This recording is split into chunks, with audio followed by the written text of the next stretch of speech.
Welcome to Neela's kitchen. நான் கடலைப்பருப்பு பூரணம் செஞ்சுருக்கேன் விநாயகர் சதுர்த்திக்கு. இதோட லிங்க்கு நான் டிஸ்கிரிப்ஷனில் கொடுக்குறேன். ஏற்கனவே வீடியோ போட்டிருக்கேன் நான். இது செய்கிறதுக்கு கஷ்டப்படுறவங்க இது ஈஸி மெத்தடு.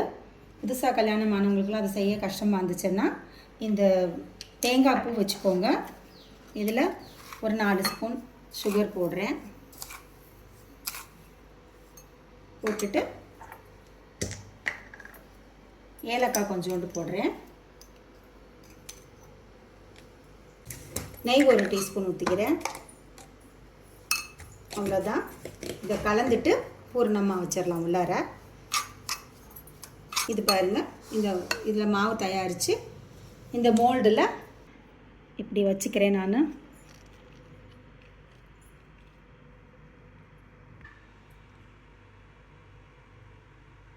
இந்த மாதிரி தேங்காய் பூ வச்சுட்டு இதை மூடிடுறேன். எக்ஸ்ட்ரா வர்றதை எடுத்துடுறேன். அவ்வளோதான். இந்த மாதிரி செஞ்சு எல்லாத்தையும் எடுத்து வச்சுக்கிறேன்.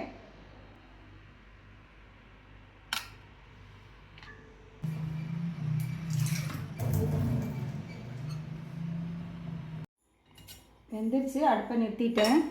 எடுத்துக்கலாம். தேங்காய் பூ பூரண கொழுக்கட்டை ரெடி ஆயிடுச்சு. எடுத்து வச்சுக்கிறேன். இதே போல் நீங்களும் செஞ்சு சாப்பிடுங்க. தேங்க்ஸ் ஃபார் வாட்சிங்.